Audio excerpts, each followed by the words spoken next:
Good morning all of you. तो आज की क्लास में हम लोग क्या पढ़ेंगे? Water resource. वाटर रिसोर्स का मतलब हुआ जल संसाधन एंड एसोसिएटेड प्रॉब्लम, और उनसे जुड़ी समस्याओं के बारे में जो है आज की क्लास में पढ़ेंगे। सबसे पहले देखते हैं introduction. Introduction. Water is one of the most important natural resource. अब वाटर जो है, पानी जो है, सबसे महत्वपूर्ण जो है हमारे लाइफ में, जो है सबसे ज़्यादा महत्वपूर्ण कौन सा है? पानी है, वाटर है। तो जल संसाधन जो है हमारे लाइफ में सबसे ज़्यादा इम्पोर्टेंट होते हैं। All living things need water to survive. जितने भी लिविंग थिंग्स हैं, चाहे वो आपका पेड़ पौधा हो, चाहे एनिमल्स हो, ह्यूमंस हो, इन सभी जीवों के लिए जो है पानी जो है सबसे ज़्यादा आवश्यक होते हैं। Human use water for drinking, cooking, farming and industry. और इंसान जो है इन वाटरों का यूज पीने के लिए, साथ ही साथ भोजन बनाने के लिए, के साथ साथ फार्मिंग के लिए, खेती बाड़ी में, सिंचाई में, और देन जो है इंडस्ट्रीज वगैरह में जो है वाटर का उपयोग सबसे ज़्यादा होता है। Water resource includes all source of water available on earth. अब जल संसाधन जो है, चाहे वो आपका नदियों का जल हो, चाहे झरनों का जल हो, चाहे तालाबों का जल हो, जितने भी जल हैं वो सब हमारे लाइफ के लिए जो है कहीं ना कहीं आवश्यक है। और ये सब जितने भी जल हैं सारे के सारे जो हैं हमारे पृथ्वी पे ही पाए जाते हैं। वो हमारे अर्थ पे ही अवेलेबल होते हैं, धरती पे ही पाए जाते हैं। जितने भी जल संसाधन हैं वो सब धरती पे ही पाए जाते हैं। कुछ जल ऐसे हैं जो धरती के नीचे प्रेजेंट होते हैं, पीने वाला जल। बाकी कुछ जल जैसे नदियों का जल हो गया, समुद्रों का जल हो गया, चाहे झीलों का जल हो गया, साथ ही साथ तालाबों का जल हो गया। ये सब जितने भी जल हैं वो सब हमारे धरती के ऊपर जो है वो मौजूद होते हैं। फिर आगे है वाटर रिसोर्स। जल संसाधन जो है, water resource are source of water that humans can use. जल संसाधन सबसे बड़े स्रोत हैं इसके लिए, इंसानों के लिए, जिसका उपयोग जो है इंसान और लिविंग ऑर्गेनिज्म, साथ ही साथ पेड़ पौधे वगैरह जो है इन स्रोतों का उपयोग जो है अपने लाइफ में करते हैं। They are very important for life and development. यह इंसानों के विकास के लिए, उनके लिए जो है सबसे ज़्यादा महत्वपूर्ण कौन होते हैं? वाटर होते हैं। तो पानी जो है, जल जो है इंसानों के विकास के लिए, साथ ही साथ उन्हें सरवाइव करने के लिए जो जल जो है बहुत ही इम्पोर्टेंट होते हैं। Only A small amount of water on earth is fresh and usable. अब कुछ मात्रा में ही जल जो है वो पीने योग्य जल है। जितने भी जल हैं उसका मुश्किल से 3% का जो है वो सिर्फ पीने योग्य जल है, वो साफ जल है। बाकी जितने भी जल हैं वो खारे जल हैं।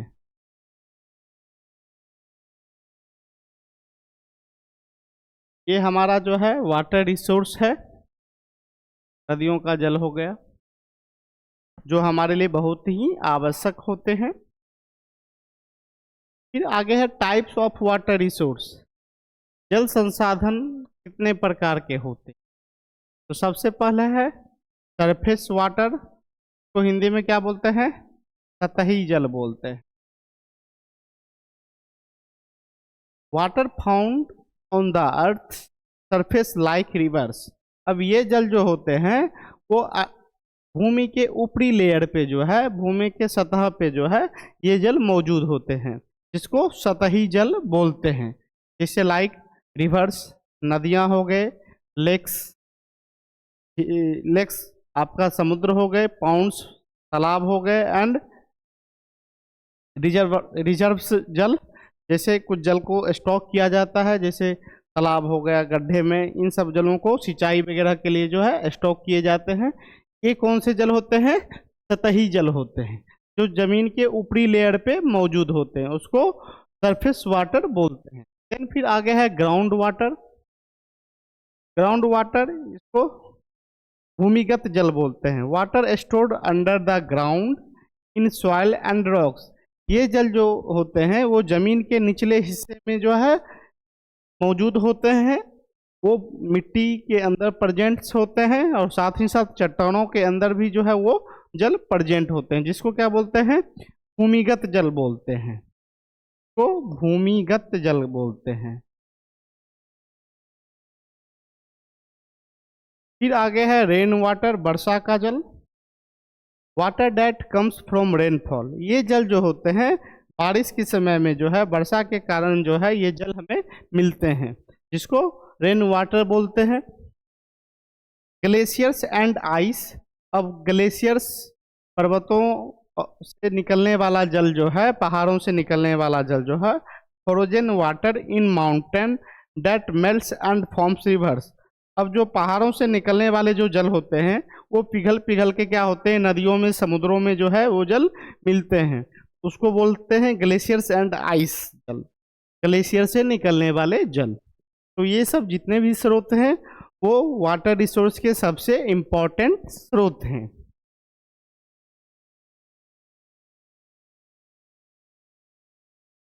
ये आपका ग्लेशियर से निकलने वाला जल, ये ग्लेशियर से क्या होता है, ये पानी जो है पिघल पिघल के जो है ये नदियाँ समुद्रों इन सभी चीज़ों में जो है ये जल मिलते हैं, जो खेत जो आगे चल के इंसानों के लिए, जानवरों के लिए जो है बहुत ही आवश्यक होते हैं, जिनसे इन पानी का उपयोग जो है खेतों की सिंचाई के लिए, पीने के लिए इनका यूज किया जाता है।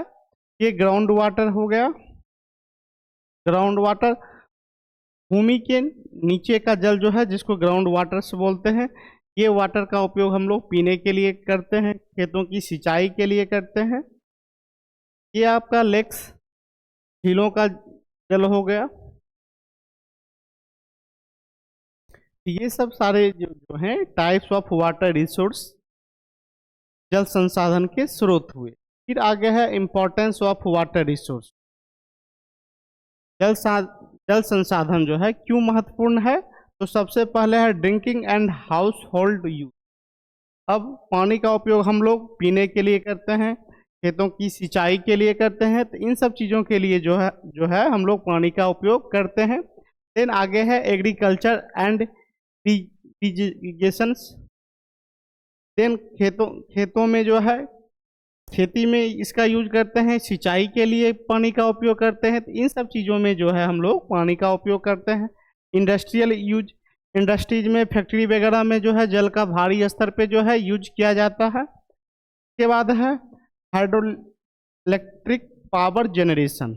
अब हाइड्रो इलेक्ट्रिक पावर जनरेशन क्या होता है, तो पानी से तैयार किया हुआ बिजली, पानी को क्या करते हैं ऊपर से जो है टरबाइन पे गिराते हैं, और टरबाइन के रोटेट होने की वजह से जो बिजली उत्पन्न होती है उसे क्या बोलते हैं, हाइड्रो इलेक्ट्रिक पावर जनरेशन बोलते हैं, जिसको हिंदी में पनबिजली वगैरह बोलते हैं, जिससे क्या होता है विद्युत तैयार होता है।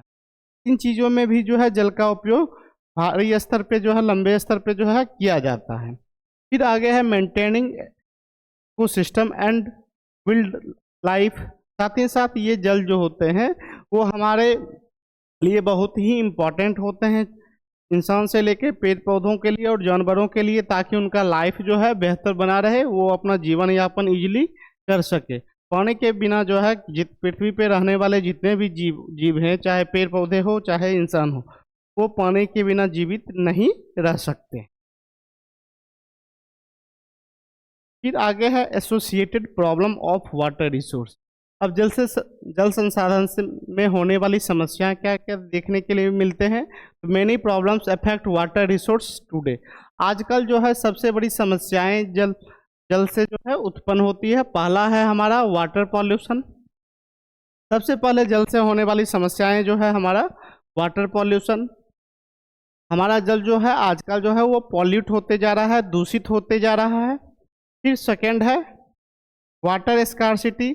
अत्यधिक मात्रा में जल का उपयोग करने से, जल को व्यर्थ बहाने से जो है जल की आजकल जो है स्कार्सिटी देखने के लिए मिलते हैं। Over use of ground water, ज़्यादा मात्रा में जो है आजकल जो है हम लोग ग्राउंड वाटर का यूज कर रहे हैं, जिससे जल की स्कार्सिटी देखने के लिए मिलती है। अनइक्वल डिस्ट्रीब्यूशन ऑफ वाटर, और इसी वजह से कहीं पे जो है जल का लेयर जो है ज़्यादा कहीं पे जल का लेयर मिल भी नहीं पाता है। क्लाइमेट चेंज इफेक्ट, साथ ही साथ जल के कमी के कारण जो है कहीं पे सुखाड़, कहीं पे बारिश, ये सब समस्याएं जो है देखने के लिए मिलते हैं। कहीं पे बाढ़ होगा, कहीं पे सुखाड़ होगा। तो जल से संबंधित जो है ये सब सारी समस्याएं जो है आजकल देखने के लिए मिल रहे हैं। फिर आगे है water pollutions. Water pollutions happens when harmful substance inter water. अब हमारा जल प्रदूषण क्या हुआ, जल में मौजूद होने वाले केमिकल्स की वजह से जो है हमारा वाटर जो है आजकल पॉल्यूट हो रहा है। Source include industrial waste. अब इंडस्ट्री से निकलने वाले जितने भी वेस्ट होते हैं उन्हें अगर हम नदियों, समुद्रों, तालाबों, इन सब में अगर प्रवाहित करते हैं तो उनसे क्या होता है, हमारा जल जो है वो पॉल्यूट होता है, जल जो है वो दूषित होता है। Then sewage. अब नालों से निकलने वाले जल को अगर हम नदियों में गिराते हैं तो उनसे भी जो है हमारा जल क्या होगा, पॉल्यूट होगा। देन फिर आगे है केमिकल्स एंड प्लास्टिक। और नदियों, फैक्ट्रियों से निकलने वाले जल में अगर केमिकल्स का कुछ पार्ट वगैरह रहते हैं तो वो क्या करते हैं, उस जल को पॉल्यूट करने का काम करते हैं। तो ये सब सारे कंडीशन जो है हमारे वाटर को क्या करते हैं, पॉल्यूट करने का काम करते हैं। Polluted water can cause disease and harm aquatic life. और पॉल्यूटेड वाटर क्या करते हैं, वो बीमारियां क्रिएट करने का काम करते हैं, जिससे हमारा जीवन जो है वो त्रासदी के लिए देखने के लिए मिलता है, हम लोग बीमार पड़ सकते हैं। तो ये सब सारी समस्याएं जो है आजकल देखने के लिए वाटर पॉल्यूशन से मिलती है। अब ये रही फैक्ट्रियों से निकलने वाले पाइपलाइन के थ्रू जो है ये दूषित जल जो है नदियों में गिराते हैं, जिससे हमारा जल जो है वो दूषित हो रहा है। अगर ऐसे जल को अगर कोई जीव या फिर इंसान अगर यूज करते हैं तो वो बीमार पड़ सकते। फिर आगे है water scarcity. Water scarcity means lack of enough clean water. आजकल जो है वाटर स्कार्सिटी मतलब साफ सुथरा जल जो है पीने योग्य बहुत ही कम मात्रा में मिल रहे हैं। तो ये सबसे बड़ी समस्या उत्पन्न हो रही है। It happened due to pollutions, growth, drought and over use. अब ये वजह से क्या होता है, हमारा वाटर पॉल्यूट होने की वजह से जो है साफ सुथरा जल जो है हमें कम देखने के लिए मिल रहा है। साथ ही साथ अगर ओवर मात्रा में अगर हम जल को व्यर्थ यूज करते हैं, इससे भी समस्याएं देखने के लिए मिलती है। Many regions in the world face water storage, जिसके वजह से क्या अलग अलग देशों में जो है वाटर से संबंधित समस्याएं देखने के लिए मिलते हैं। और साथ ही साथ अलग अलग देशों में जो है वाटर का स्टोर किया जाता है। देन फिर जो है उस वाटर का यूज जो है हम लोग की सिंचाई के लिए, देन पीने योग बनाने के लिए जो है उस वाटर का उपयोग हम लोग करते हैं। फिर आगे है over use of ground water. अत्यधिक मात्रा में ग्राउंड वाटर का यूज करने से क्या प्रॉब्लम्स देखने के लिए मिलते हैं। Excessive use of ground water lower the water table. अगर एक्सेस मात्रा में ग्राउंड वाटर का उपयोग करते हैं तो क्या होता है, वाटर का जो लेयर है वो फॉल होने लगा है, नीचे जाने लगा है। वेल्स एंड हैंड्स पंप में ड्राई अप, जिसके वजह से बोर और पंप्स जो है वो सूखा पड़ जाते हैं, उसमें पानी का स्तर जो है, लेयर जो है वो नहीं मिल पाता है। It also affect agriculture and drinking water supply. और ये हमारे एग्रीकल्चर और पीने योग्य पानी के लिए जो है सबसे बड़ी समस्याएं देखने के लिए मिलती है। Solution and conservation. अब इनका संरक्षण और सॉल्यूशन जो है बहुत ही आवश्यक है। Safe water and avoid waste. हमें जो है साफ सुथरा पानी पीना चाहिए और बेकार में व्यर्थ में पानी को जो है बहाना नहीं चाहिए, प्रवाहित नहीं करना चाहिए। Rain water harvesting. वर्षा का जल को का जो है हार्वेस्टिंग करना चाहिए, इकट्ठा करना चाहिए, ताकि आगे आने वाले दिन में जो है उस जल का उपयोग कर सकते हैं। Reuse and recycle water.